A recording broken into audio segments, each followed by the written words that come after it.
Hello friends, वेद 36 में आप सभी का स्वागत है। आज फिर से आप सभी के सामने एक नया वीडियो लेकर के आई हूँ। लास्ट क्लास में हमने छत्तीसगढ़ के कल्चरियों के बारे में पढ़ना प्रारंभ किया था फ्रेंड्स। आज का ये हमारा सेकंड वीडियो है। यदि आप लोगों ने फर्स्ट वीडियो नहीं देखा हो तो पहले आप आई बटन प्रेस करके फर्स्ट वीडियो देख लीजिएगा, उसके बाद ही आप ये सेकंड वीडियो देखिएगा। फ्रेंड्स, आज की क्लास में हम अंधकार युग के बाद कल्चरी के बारे में बात करने वाले हैं। तो चलिए प्रारंभ करते हैं। मैंने लास्ट वीडियो में आप लोगों को बताया था फ्रेंड्स, रत्नदेव तृतीय के बाद जो उनके उत्तराधिकारी हुए थे उनका नाम प्रतापमल्ल देव था। और प्रतापमल्ल देव के बारे में सिर्फ इतनी ही इन्फॉर्मेशन है फ्रेंड्स, इन्होंने तांबे के कुछ सिक्के जारी किए थे जो गोल और षटकोणाकारी सिक्के थे। इसके बाद फ्रेंड्स, इसके पश्चात जो है कल्चरियों में 200 से 300 वर्षों का अंधकार युग छा गया था। फ्रेंड्स, ऐसा कहा जाता है कि मुगल्स की सत्ता इतनी भारी हो गई थी कि शायद कल्चुरी जो थे वो मुगल्स के अधीन हो गए होंगे, इसी वजह से उनके बारे में कोई भी जानकारी नहीं मिलती है। खैर, जो आपके कल्चुरी कालीन जो एक इतिहासकार है फ्रेंड्स, बाबू रेवाराम, उनके अनुसार ऐसा कहा जाता है कि 14वीं शताब्दी के आसपास एक कल्चुरी शासक हुए थे जिनका नाम था जगन्नाथ सिंह। जगन्नाथ सिंह के फ्रेंड्स 2 पुत्र थे। पहले पुत्र का नाम वीर सिंह देव था और दूसरे पुत्र का नाम देव सिंह देव था।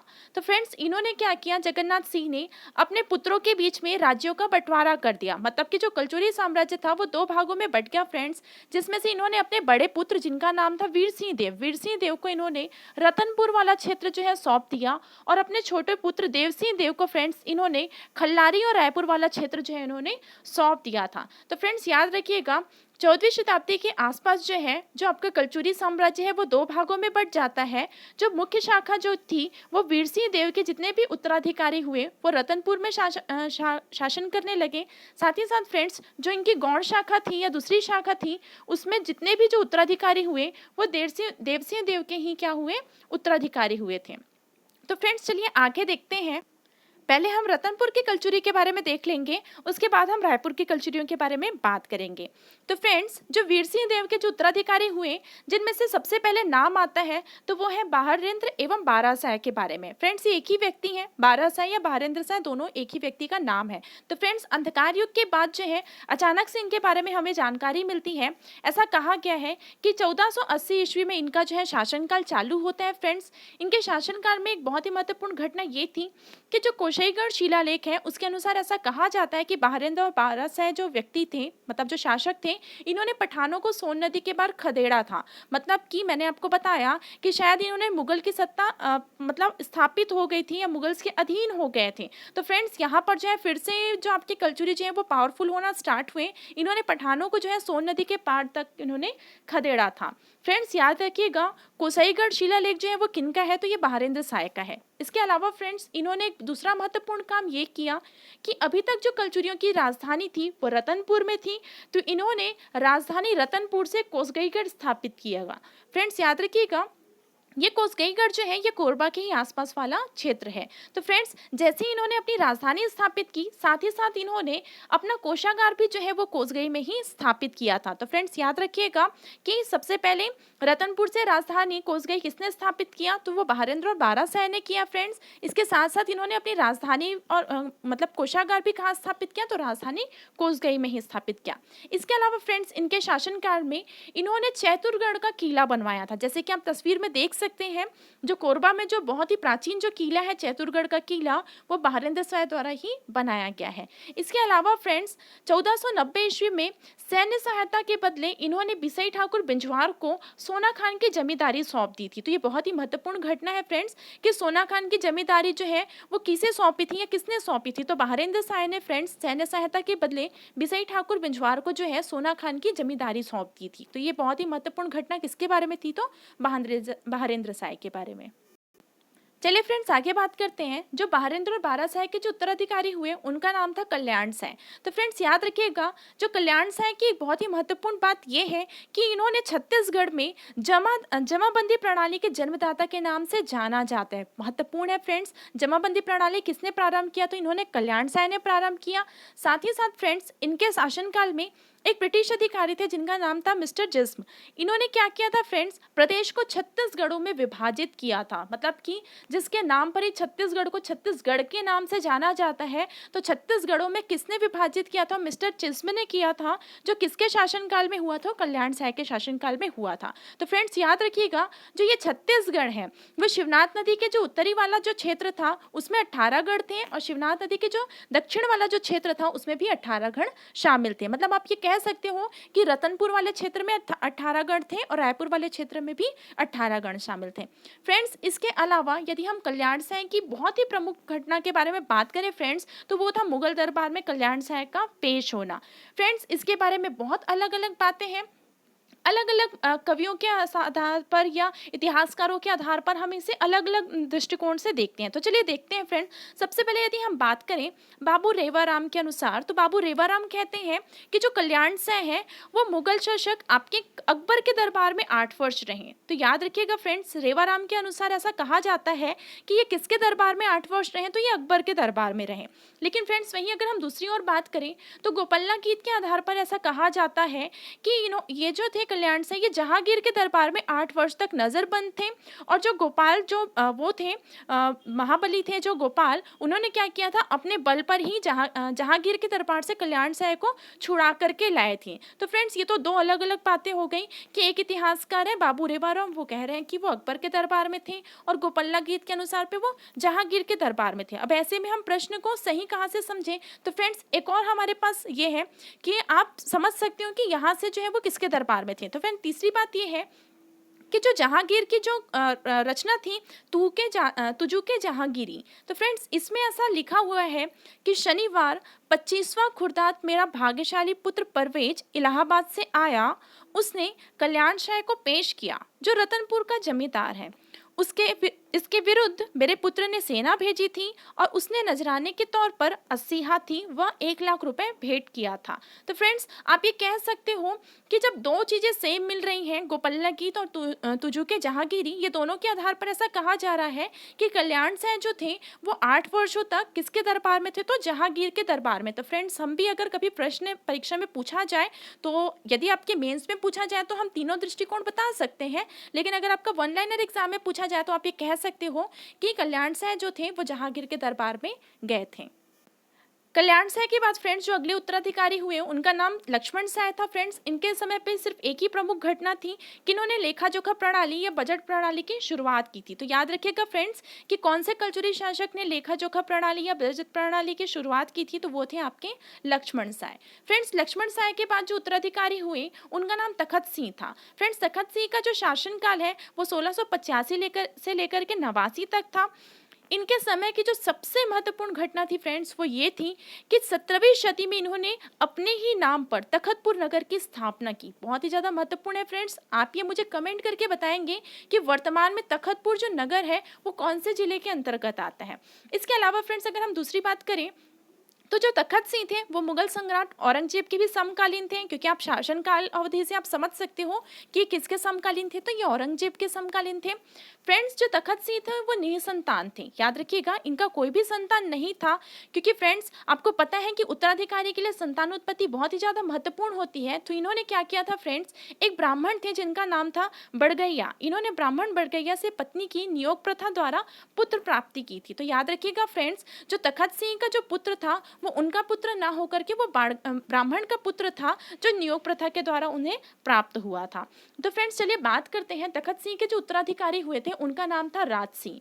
तो फ्रेंड्स राज सिंह के जो शासनकाल में जो महत्वपूर्ण बात थी वो ये थी फ्रेंड्स, इन्होंने अपने ही नाम पर राजपुर नगर बसाया जिसे जूना शहर नाम से भी जाना जाता है। फ्रेंड्स ये रतनपुर के आसपास का ही शहर है जो राजपुर या जूना शहर के नाम से जाना जाता है। इसके अलावा फ्रेंड्स अगर हम बात करें, इनकी रानी का नाम कजरा देवी था और इन्होंने कजरा देवी के लिए बादल महल का ही निर्माण कराया था। फ्रेंड्स याद रखिएगा जो बादल महल जो था वो उसमें मतलब कि आपके 7 खंडों में वो बटा हुआ था, मतलब कि उनकी जो ऊंचाई थी वो 7 खंडों की थी, इस वजह से उसे सतखंडा महल भी कहा जाता है। तो फ्रेंड्स याद रखिएगा कि बादल महल जो है वो राज सिंह ने किसके लिए बनवाया था? उन्होंने अपनी रानी कजरा देवी के नाम से बनवाया था या उनके लिए बनवाया था। फ्रेंड्स जो राज सिंह के जो पुत्र हुए थे उनका नाम था विश्वनाथ रघुनाथ सिंह। फ्रेंड्स, ऐसा कहा जाता है कि राज सिंह के जो पुत्र थे उन्होंने आत्महत्या कर ली थी, और आत्महत्या करने के पीछे कारण ये था फ्रेंड्स, जैसे ही विश्वनाथ सिंह को पता चला कि राज सिंह जो है वो कलचुरी शासक नहीं है, वो तो किसी ब्राह्मण के पुत्र हैं, तो उनको ऐसा लगा कि मैं जो हूँ वो कलचुरी नहीं हूँ, मैं किसी ब्राह्मण का पौत्र हूँ या पुत्र हूँ। उनसे उनको बहुत आहत हुआ और उन्होंने आत्महत्या कर ली। इसके अलावा फ्रेंड्स, अगर हम बात करें तो जो राज सिंह थे उनके जो छोटे भाई थे उनका नाम था मोहन सिंह। फ्रेंड्स, राज सिंह ने मोहन सिंह को उत्तराधिकारी बनाने का सोचा था। उन्होंने कहा था कि मैं तुमको ही उत्तराधिकारी बनाऊंगा।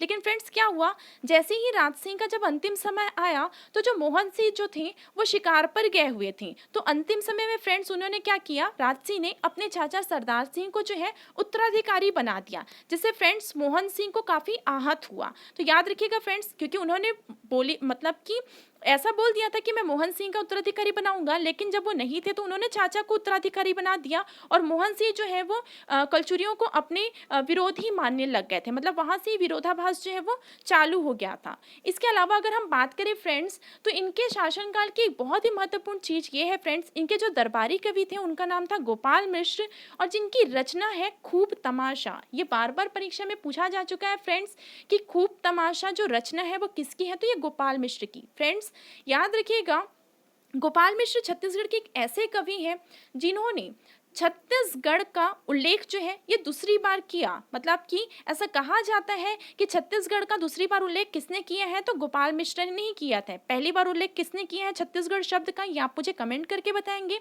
तो फ्रेंड्स, याद रखिएगा, जो ये रचना थी खूब तमाशा, इसमें औरंगजेब की भी आलोचना की गई है। फ्रेंड्स, खूब तमाशा लिखने के पीछे गोपाल मिश्र का कारण यह था, उन्होंने देखा कि राज सिंह जो था एक कलचुरी शासक नहीं था, वो किसी ब्राह्मण का पुत्र था। उसके चलते हुए उनके जो पुत्र थे विश्वनाथ सिंह ने आत्महत्या कर ली। उन्होंने मोहन सिंह को उत्तराधिकारी बनाना चाहा, किंतु चाचा सरदार सिंह को बनाया गया। तो इन सभी तमाशाओं को देखते हुए फ्रेंड्स, गोपाल मिश्र जो है उन्होंने खूब तमाशा की रचना की। ठीक है फ्रेंड्स, तो आगे देखते हैं हम राज सिंह के बाद जो है, वैसे तो राज सिंह के बाद मैंने आपको बताया कि सरदार सिंह जो हुए वो उत्तराधिकारी हैं। उसके बाद फ्रेंड्स, जो सरदार सिंह के बाद जो उनके उत्तराधिकारी हुए उनका नाम था रघुनाथ सिंह।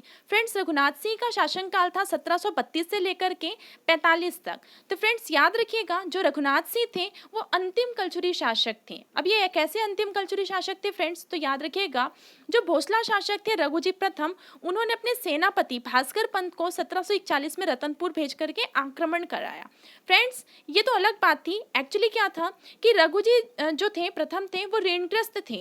वो क्या करते थे, आसपास के क्षेत्र को लूटा करते थे और अपने ऋण को चुकाया करते थे। तो फ्रेंड्स, उन्होंने क्या किया था, अपने सेनापति भास्कर पंत को बंगाल विजय अभियान के लिए भेजा था। फ्रेंड्स, तो जैसे ही वो आपके नागपुर वाले क्षेत्र से जब बंगाल विजय के लिए जा रहे थे तो रास्ते में रतनपुर जैसा क्षेत्र पड़ा। उन्होंने देखा कि जो रघुनाथ सिंह थे फ्रेंड्स वो वृद्ध थे, तो उन्होंने उनके वृद्ध का या उनके कमजोर होने का फायदा उठाया और रतनपुर पर आक्रमण किया। तो याद रखिएगा फ्रेंड्स, 1741 पर किसने आक्रमण किया था, तो भास्कर पंत ने किया था।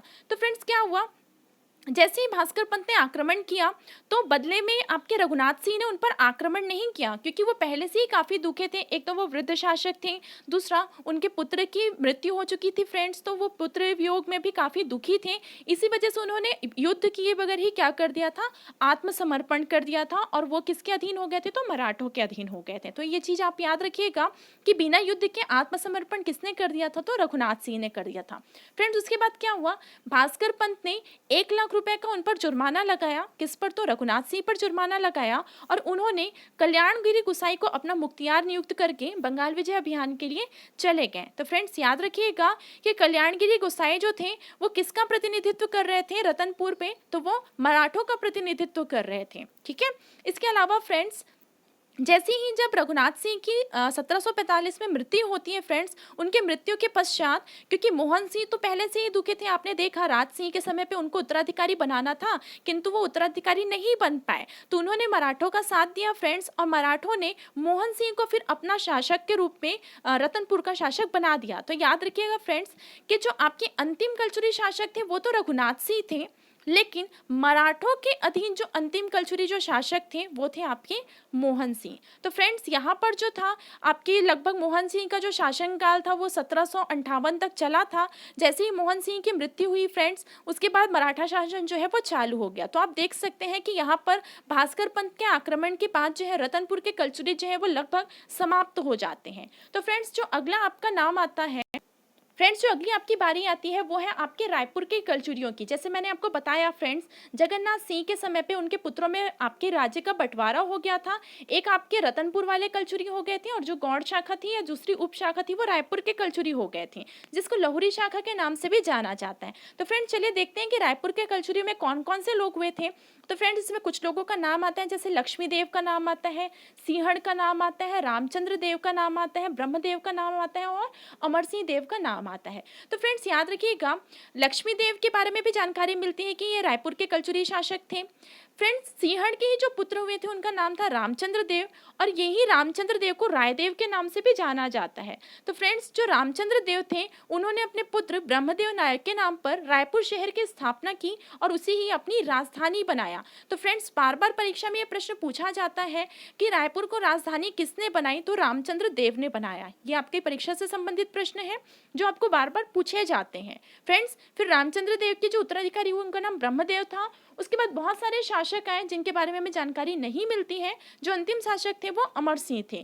फ्रेंड्स एक चीज आप याद रखिएगा, जो रायपुर के जो कलचुरी हुआ करते थे ना, उनकी एक उपाधि थी जिनको महाराजा कुमार राजा के नाम से जाना जाता है। फ्रेंड्स ये आपके परीक्षा में प्रश्न पूछा जा चुका है और आने वाले समय में भी पूछा जा सकता है। तो ये प्रश्न आपको याद रखना है कि रायपुर के कलचुरी या लहुरी शाखा के कलचुरियों का उपाधि क्या था, तो महाराजा कुमार राजा। चलिए फ्रेंड्स तो बात करते हैं रामचंद्र देव के बारे में। तो मैंने बता दिया कि इन्होंने रायपुर की स्थापना की। जिनके पुत्र या उत्तराधिकारी हुए ब्रह्मदेव राय, उनके बारे में बात करते हैं। फ्रेंड्स ब्रह्मदेव राय के समय की घटना ये थी फ्रेंड्स कि ये रामचंद्र देव के उत्तराधिकारी थे। साथ ही साथ फ्रेंड्स खल्लारी अभिलेख के अनुसार ऐसा कहा जाता है कि इनके जो पूर्वज थे मतलब रामचंद्र थे, उन्होंने फणी नागवंशी राजा मोनिंग देव को पराजित किया था। महत्वपूर्ण है फ्रेंड्स, फणी नागवंशी राजा मोनिंग देव को किसने पराजित किया था, तो रामचंद्र देव ने पराजित किया था। याद रखिएगा ब्रह्मदेव राय ने पराजित नहीं किया था, रामचंद्र ने पराजित किया था, मतलब ब्रह्मदेव के पिता ने पराजित किया था। कौन से अभिलेख के अनुसार, तो खल्लारी अभिलेख के अनुसार। इसके अलावा फ्रेंड्स अगर हम बात करें तो इनके शासनकाल में देवपाल नामक एक मोची थे, उन्होंने खल्लारी में विष्णु मंदिर का निर्माण कराया था। देखिए फ्रेंड्स याद रखिएगा, इनके शासनकाल में मतलब जात पात का कोई भी भेद नहीं था फ्रेंड्स। इसी वजह से तो देवपाल जो मोची थे उन्होंने खल्लारी में विष्णु मंदिर का निर्माण कराया था। यदि हम बात करें फ्रेंड्स तो खल्लारी से जो राजधानी रायपुर किसने बनाया था, तो इनके पिता ने बनाया था रामचंद्र देव ने। तो ब्रह्मदेव की भी राजधानी क्या थी, तो रायपुर ही थी। लेकिन फ्रेंड्स इन्होंने साथ साथ आपके खल्लारी को भी राजधानी बनाए रखा था। फ्रेंड्स इसके अलावा अगर हम बात करें तो ब्रह्मदेव राय के एक दरबारी थे जिनका नाम था हाजीराज, और हाजीराज ने ही रायपुर में हटकेश्वर महादेव मंदिर का निर्माण कराया। फ्रेंड्स याद रखिएगा, खारून नदी के घाट पर स्थित है हटकेश्वर महादेव मंदिर, जो कौन से काल का है, तो ये कलचुरी कालीन मंदिर है जिसमें ब्रह्मदेव राय के समय पे ही उनके दरबारी हाजीराज के द्वारा बनाया गया था। फ्रेंड्स जैसे मैंने आपको बताया रायपुर तो इनकी राजधानी थी ही, साथ ही साथ इन्होंने खल्लारी को द्वितीय राजधानी के रूप में भी घोषित किया था। तो ये चीज भी आप याद रखिएगा फ्रेंड्स। इसके बाद इन्होंने संगीत विद्या से निपुण होने के कारण फ्रेंड्स इन्होंने वागपति और द्वितीय भारत की भी उपाधि धारण की थी। याद रखिएगा फ्रेंड्स कि द्वितीय भारत या वागपति की उपाधि किसने धारण की थी, तो वो ब्रह्मदेव राय ने ही धारण की थी।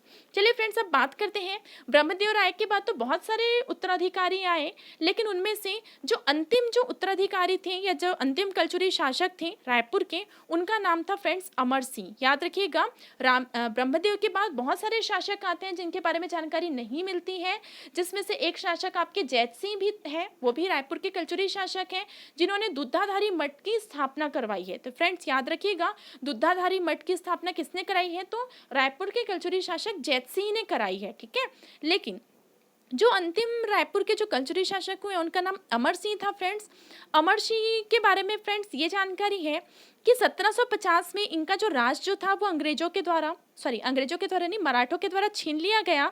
छीनने के बाद फ्रेंड्स इनको रायपुर, पाटन, राजिम का इलाका दे दिया गया।